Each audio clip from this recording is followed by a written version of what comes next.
ടോർച്ചെടുത്തിട്ട് രാവിലെ പള്ളിയിലേക്ക് പോകുന്നു സുഹൃത്തുക്കളെ.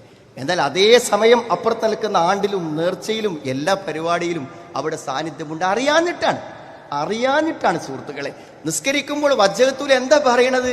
ഇന്ന സ്വലാത്തി വനുസുക്കി വമഹിയായ വമമാതി ലില്ലാഹി റബ്ബിൽ ആലമീൻ. ഇന്ന സ്വലാത്തി, ലളിതമാണ് തൗഹീദിന്റെ ആശയം. എന്റെ നമസ്കാരം ഒരു ആരാധനയാണോ, അത് അല്ലാഹുവിന് മാത്രമേ നിർവഹിക്കാൻ പാടുള്ളൂ. നമസ്കാരം എന്ന ആരാധന അല്ലാഹു അല്ലാത്ത ഒരാൾക്ക് നിർവഹിച്ചാൽ അത് ശിർക്കാണെന്ന് മനസ്സിലാകാത്ത ഏതെങ്കിലും മുസ്ലിം ഉണ്ടാകുമോ? ഇന്ന സ്വലാത്തി വനുസുക്കി, രണ്ടാമത് പറഞ്ഞത് എന്റെ ബലികർമ്മം, ഞാൻ അറുക്കുന്നത്, ഞാൻ ബലി കൊടുക്കുന്നത് ലില്ലാഹി റബ്ബിൽ ആലമീൻ, ലോകരക്ഷിതാവിന് മാത്രമാണ്.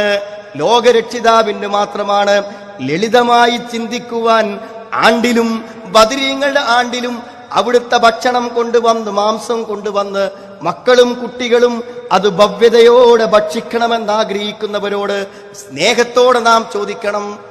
എന്നും രാവിലെ നാട്ടിൽ അറുക്കുന്നുണ്ടല്ലോ, ആ 1 കിലോ ഇറച്ചി വാങ്ങി തിന്നുന്നതിനേക്കാളും എന്തെങ്കിലും പ്രത്യേകത ഈ ബദരീങ്ങളുടെ ആണ്ടിന്റെ ഇറച്ചിക്കുണ്ടോ, ജീലാനിന്റെ ആണ്ടിന്റെ ഇറച്ചിക്കുണ്ടോ?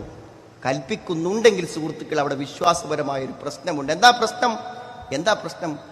അത് ആരെ പേരിൽ എങ്ങനെ ബിസ്മി ചൊല്ലി അറുത്താലും ആ അറുത്ത മാംസം ഇന്ന ഒരു മഹാത്മാവിന്റെ അല്ലെങ്കിൽ ബദറിൽ പങ്കെടുത്ത മഹാത്മാക്കളുടെ ഒരു ബർക്കത്ത് ആ മാംസത്തിൽ നിന്ന് പ്രതീക്ഷിക്കുന്നുവെങ്കിൽ, ആ ബലിയിൽ പ്രതീക്ഷിക്കുന്നുവെങ്കിൽ അത് ശിർക്കായി.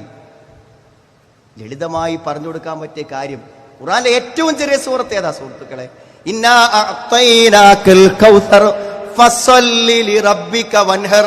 ഫസ്സല്ലി ലിറബ്ബിക, നിന്റെ റബ്ബിനു വേണ്ടി നീ നമസ്കരിക്കണം.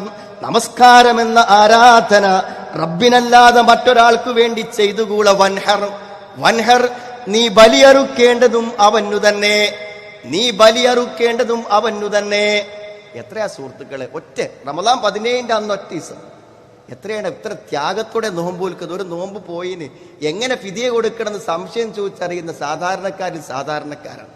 അന്ന് ആ 17 അറുക്കുന്ന ആ മാംസത്തിന് അതിന്റെ തലേന്ന് എന്നും റമദാനിക്ക് നോമ്പിനും ഇറച്ചി വാങ്ങുന്ന ആൾക്കാരാണ്, മാംസം വാങ്ങുന്ന ആൾക്കാർ. പക്ഷെ അന്നത്തെ മാംസത്തിന് ഫ്രിഡ്ജിൽ വെച്ചപ്പോൾ അത് കഴിക്കുമ്പോൾ എന്തോ മനസ്സിലൊരു പ്രത്യേക വിശ്വാസം. ആ വിശ്വാസം എത്ര അപകടകരമാണ് സുഹൃത്തുക്കളെ. പരലോകം നഷ്ടപ്പെട്ടു പോകും. ഒരുപക്ഷെ ആൾക്കാർ പറയും, എന്തിനപ്പോ എല്ലാരും പാടെ ഇങ്ങനെ പറഞ്ഞ് മുശ്രിക്കാക്കണെന്ന് ചോദിക്കും. എല്ലാരെയും പറഞ്ഞ് മുശ്രിക്കാക്കല്ലേ സുഹൃത്തുക്കൾ? അത് പറയുകയാണെങ്കിൽ തൗഹീദിന്റെ ഗൗരവവും ഷിർക്കിന്റെ അപകടവും പറഞ്ഞ് ബോധ്യപ്പെടുത്തുന്നത് ഒരാളെ മുശ്രിക്കാക്കലാണെങ്കിൽ ഈ ആയത്തിന് നമ്മൾ എന്തർത്ഥം പറയും സുഹൃത്തുക്കളെ? റസൂലുള്ളനെയാണ് താക്കീത് ചെയ്യുന്നത്.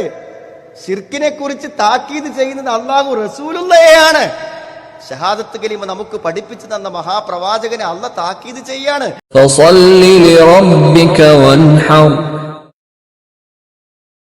അതിനാൽ നീ നിന്റെ നാഥന് നമസ്കരിക്കുക, അവന് ബലിയർപ്പിക്കുക.